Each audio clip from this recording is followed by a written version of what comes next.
എല്ലാവർക്കും ഒരു വലിയ നമസ്കാരമുണ്ടേ.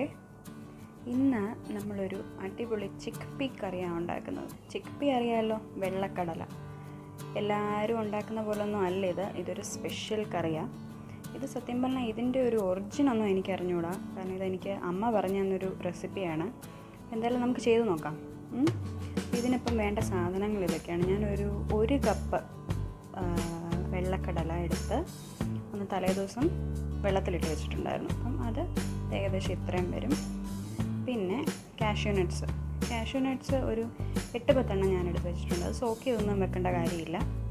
പിന്നെ ആവശ്യത്തിനുള്ള എണ്ണ, പിന്നെ ഉപ്പ്, മഞ്ഞൾപ്പൊടി, ഒരു ടീസ്പൂൺ നമ്മുടെ മല്ലിപ്പൊടി, പിന്നെ 2 പഴുത്ത തക്കാളി, ഒരു സവാള, കുറച്ച് മല്ലിയില, മുളക് 8 മുതൽ 12 വരെ നിങ്ങളുടെ എരിവനുസരിച്ച്, കുറച്ച് കുരുമുളക്, 1 ഏലയ്ക്ക, ഒരു ചെറിയ കഷ്ണം ഇഞ്ചിയും, ഒരു 3-4 അല്ലി വെളുത്തുള്ളി. ഇതൊക്കെയാണ് നമുക്ക് വേണ്ടത്.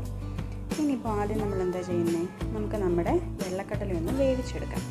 ഇനി വെള്ളക്കടല കുക്കറിലോട്ടിട്ട് കുറച്ച് മഞ്ഞൾപ്പൊടിയും ഉപ്പും കൂടെ അങ്ങോട്ടിട്ട് വെള്ളവും ഒഴിച്ച് ഒരു 3 വിസിലാവണം. 3 വിസിലാവുന്നിടം വരെ നമ്മളതൊന്ന് നല്ലോണം വേവിച്ചെടുക്കാം. ഞാനിത് തലേദിവസം ഒന്ന് വെള്ളത്തിൽ കുതിർത്ത് വെച്ചതാണ്, അതുകൊണ്ടാകട്ടെ ഈ 3 വിസിലിൽ വെന്ത് വരുന്നത്. അപ്പം നമുക്കിതൊന്ന് വേവിച്ചങ്ങോട്ട് എടുക്കാം.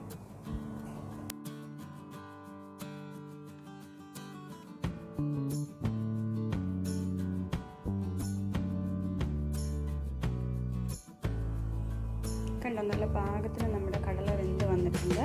ഒരുപാട് വെന്തങ്ങ് ഉടഞ്ഞു പോകണ്ട കേട്ടോ, ഈ ഒരു പാകത്തിന് മതി. അപ്പം നമുക്കൊരു പാൻ അടുപ്പിൽ വെച്ചിട്ട് കുറച്ച് എണ്ണ ഒഴിച്ച് കൊടുക്കാം. ഇതിലോട്ട് നമ്മുടെ കുരുമുളകും ഏലക്കയും കൂടെ ഇട്ട് കൊടുക്കുന്നുണ്ട്. അത് കഴിഞ്ഞ് നമ്മുടെ ഉണക്കമുളക്, വറ്റൽമുളക് ഇട്ട് കൊടുത്ത് ജസ്റ്റ് ഒന്ന് വഴറ്റണം. ഫ്രൈ ഒന്നും ആക്കണ്ട, ഒരു കുറച്ച് സെക്കൻഡ്സ് ഒന്ന് വഴറ്റി അങ്ങോട്ടിട്ട് തന്നെ. അതങ്ങോട്ട് വഴണ്ട് കഴിയുമ്പോഴത്തേക്കും നമുക്ക് നമ്മുടെ ഇഞ്ചിയും വെളുത്തുള്ളിയും കൂടെ ഞാൻ ജസ്റ്റ് ഒന്ന് അരിഞ്ഞ് വെച്ചിട്ടുണ്ടായിരുന്നു, പെട്ടെന്ന് വെന്ത് കിട്ടുമല്ലോ എന്ന് വിചാരിച്ചിട്ടാണ്. അപ്പം അതും കൂടെ അതിനകത്തോട്ടൊന്ന് ആഡ് ചെയ്ത് കൊടുക്കുന്നുണ്ട്. അപ്പം അതും ജസ്റ്റ് ഒന്ന് വഴറ്റി കൊടുക്കുക. ഇനി അടുത്തത് നമ്മുടെ സവാളയെ ഞാൻ ചെറുതായിട്ടൊന്ന് അരിഞ്ഞ് വെച്ചിട്ടുണ്ട്. എങ്ങനെ വേണേൽ അരിഞ്ഞിടാം കേട്ടോ. ഇതിലിപ്പോൾ നമ്മൾ അരച്ചെടുക്കുന്നതാണ്, അതുകൊണ്ട് എങ്ങനെ അരിഞ്ഞിട്ടാലും കുഴപ്പമില്ല. ഞാൻ പെട്ടെന്ന് വെന്ത് കിട്ടാൻ വേണ്ടിയിട്ട് ചെറുതായിട്ടൊന്ന് സ്ലൈസ് ചെയ്തങ്ങ് വെച്ചു എന്നുള്ളതേ ഉള്ളൂ. അപ്പം നമ്മുടെ സവാളയെ ഇട്ടൊന്ന് ജസ്റ്റ് വഴറ്റിയിട്ട് നമ്മുടെ തക്കാളി നല്ല പഴുത്ത തക്കാളി ഉപയോഗിക്കുന്നതായിരിക്കും ടേസ്റ്റ് കേട്ടോ. അപ്പം നല്ല പഴുത്ത തക്കാളി ആകുമ്പോൾ ഒരുപാടൊന്നും പുളിയും കാണത്തില്ല, എന്നൊരു ചെറിയ മധുരവും കാണും. അപ്പം തക്കാളിയും ഇട്ട് ജസ്റ്റ് ഒന്ന് വഴറ്റി. ഇനി അടുത്തത് നമ്മൾ മല്ലിയില ഇട്ട് കൊടുക്കുന്നുണ്ട്. മല്ലിയില കുറച്ച് കൂടിയാലും ഒരു പ്രശ്നവുമില്ല. ഞാനിപ്പോൾ ഒരു കൈപ്പിടിയോളം ഇട്ട് കൊടുക്കുന്നുണ്ട്. ഇനി നമ്മുടെ കാഷ്യൂനട്ട്സ്, ഞാൻ പറഞ്ഞില്ലേ കാഷ്യൂനട്ട്സ് സോക്ക് ചെയ്ത് വെക്കേണ്ട ആവശ്യമൊന്നുമില്ല, ഇതുപോലെ തന്നെ ഇതിലേക്ക് ഇടാം. ഇനി ഇതെല്ലാം കൂടെ നല്ലോണം ഒന്ന് വഴറ്റണം.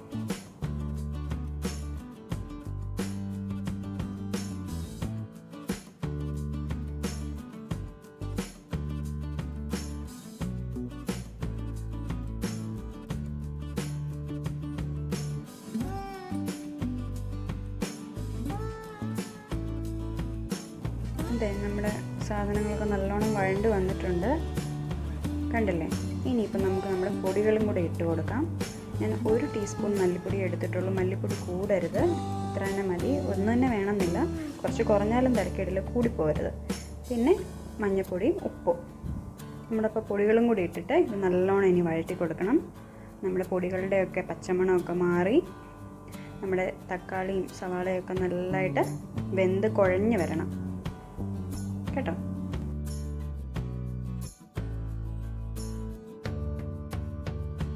കണ്ടോ, ഇതിപ്പോൾ നല്ലോണം വഴണ്ട് വന്നിട്ടുണ്ട്. ഇനിയിപ്പോൾ ഇതൊന്ന് തണുത്ത് കഴിയുമ്പോൾ നമുക്കൊരു മിക്സിയുടെ ജാറിലേക്ക് മാറ്റാം. എന്നിട്ട് ഇത് നല്ല സ്മൂത്തായിട്ടുള്ളൊരു പേസ്റ്റായിട്ട് അരച്ചെടുക്കണം. നമ്മുടെ കറിയുടെ ആ ഒരു എന്താ പറയുന്ന ഒരു കറക്റ്റ് ടെക്സ്ചർ കിട്ടണമെന്നുണ്ടെങ്കിൽ ഈ അരയ്ക്കുന്നത് നല്ല സ്മൂത്താവണം. ഇത് അരച്ചെടുത്തു, ഇതുപോലെ ഇരിക്കണം.